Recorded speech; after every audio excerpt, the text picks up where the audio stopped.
Yeah, because that has also made me want to ask femicide. I've seen like a lot of your stories went up.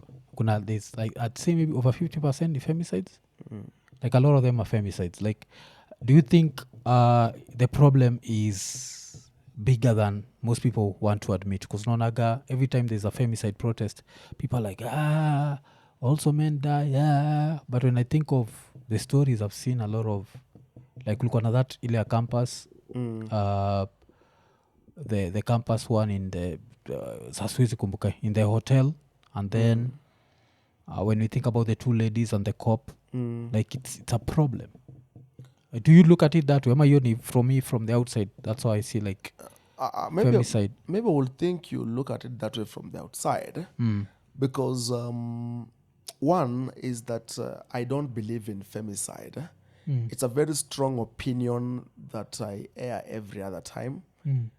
I don't believe in femicide.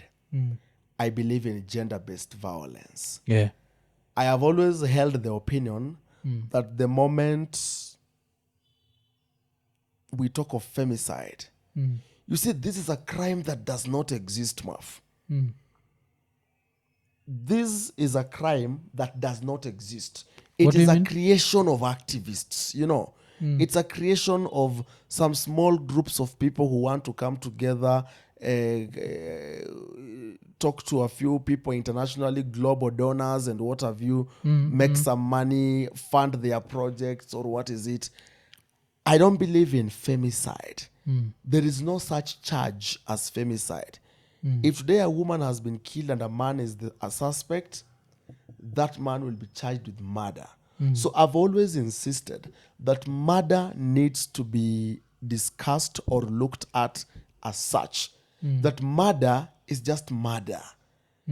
Let us not try to romanticize murder. Let us not try to give it a different name. The crime of murder as a crime is more serious and more weighty than if we chose to call it femicide or what have you. I find murder, you know, like when you say femicide, it doesn't come out with the seriousness it deserves. Maybe kula mtu alisema since dudes ni mahomi na kuna homicide. Acha tuseme kuna but what I was saying is like you've covered a lot of male kill female stories, yes? Yes, so far. So unazichukagaje? Yeah, and we're coming to a season. Like I told you that our first season of Murder Tapes is coming to an end in the next 2 weeks or 3. We're coming to another season where we will cover a couple of other stories, whereby you'll realize that killings are always happening and people are killing each other every other time. When we choose to divide this group of people on a gender line, we will make men start defending themselves against the allegations. When these protests were happening in the CBD, I saw people with placards saying, teach your boys not to kill women. Teach your boys, women lives matter. So and so was a woman. Now, what the picture we are creating, Maf, and this point I'm giving you is very important. We are trying to create an image, a scenario, an explanation that these people who were killed, they were killed, listen to this, because they are women. And that is not true. That is not true. We are creating an image kwamba they were killed because they are women. They were not killed because they were women. They were killed because bad people exist. They were killed because they met a murderer. They were killed because the suspect is just a bad person. Otherwise, we have sisters, we have cousins. The women in the street who are protesting, they are also women. We have people in our offices who are women. They are women, yet no one has killed them. You cannot be killed simply because you are a woman.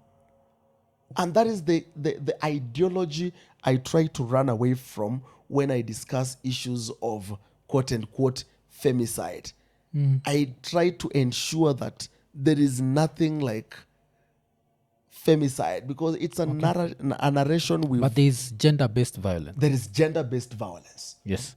So sikuna mtu ata reason atasema since gender-based violence mtu anachapwa juu yeye ni female and someone takes them as the weaker sex. That's now the sort of people who take it to the next level. Would you look at it that way? Gender-based violence will actually include murder of whatever partners who are involved. Yeah. Gender-based violence is a better way of looking at it because then there is a man in a relationship, like the man in Rongai who was stabbed by the wife for coming home without food. There are women who are being beaten by their husbands. There are women kama ule mwingine mwenye sijui alimwagiliwa maji akakatwa mikono. Remember that famous case in Machakos? There are cases like the ones we've covered, a couple of them. They are gender-based violence cases.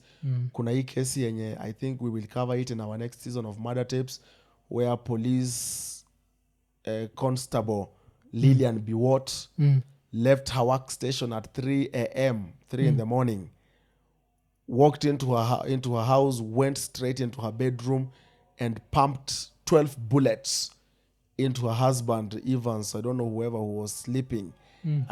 So what are we saying? If we were to look at these cases as femicide, so what will we say about the victim of Lillian Biwott? Homicide. He was a homie. And the homie was home. A homicide is actually a crime in its own. Femicide is not a crime. So it's basically murder, you know. So yes, there's gender-based violence where there's a lot going on in families, in unions, partnerships, marriages. But for us, when the moment we come up with femicide and we want to stick to that argument here, femicide, you make two genders conflict. Because wanaume watakaa hapa wasikie mtu akisema ati men are killing us, stop killing us, stop killing women. So when you come up with a placard, stop killing women, so who is supposed to be killed? Yeah, okay. Murder generally is a bad thing. Stop killing. The killing of anyone is wrong. Okay. And there's no killing that should get more rage than the other. At sasa tunaanza kuhesabu at 139 women have been killed since 2023. You know, there are so many men who've been killed within the same period of time. We just don't know how they met their death anyway. You know, that's why I don't like that argument, and it makes me very passionate when I am discussing it, because that one and the state of human rights and the rule of law, those three things make me very passionate when I'm discussing them, because a lot of times we almost get it wrong. Yes. IKONINI. So nimeinterrupt show kukuremind juu ya LemFi, na unajua LemFi inakupatiaga an opportunity especially kwa huko maside za US kubaki umetumia pesa Kenya haraka na usisahau transactions zinakuwaga free. Lakini saa hizi kitu moja ile nimenotice, kuna wasee wengi sana wale wako states wale wamesign up to LemFi, lakini jo bado hamja transact jo. That first transaction jo baki umeifanya, make sure umetransact at least $100 ndio baki umepata $20 cashback, alafu pia sisi kama IKONINI tubaki tumepata $20 from your deal. Alafu pia usisahau kuwa saa hizi jo LemFi inakupatia an opportunity ya kutuma pesa Kenya, lakini kama uko US and you need support, and pia unaweza baki umetumiwa pesa from Kenya to the US through LemFi. Alafu pia mkiwa masaiti za states na nyinyi wote wawili mko na LemFi, mzabaki umetumiana pesa. Unajua si lazima mtumie ile nyingine sijui ya huko. Tumia tu yetu ya mtaa, LemFi to LemFi hapo haraka. Alafu vile pia musemaga siku hizi kuna vile unazabaki umelipa till number, na pia unazabaki umelipa pay bill direct. So tuseme you're doing like this construction project and you need to deposit do kwa bank account fulani, na uko na pay bill ama a certain company and you have the pay bill, you can just do that through LemFi. Then upatie raya fulani, alafu since uko states ya mwe kucheza jo. So unangoja nini jo? Changamka haraka. Baki umefanya that first transaction kutumia LemFi. Usahau ni promo code ni IKONINI. hiyo promo code ya IKONINI ndio inakupatia $20 cashback on your first transaction. LemFi, international payments for everyone. Wacha turudi kwa show.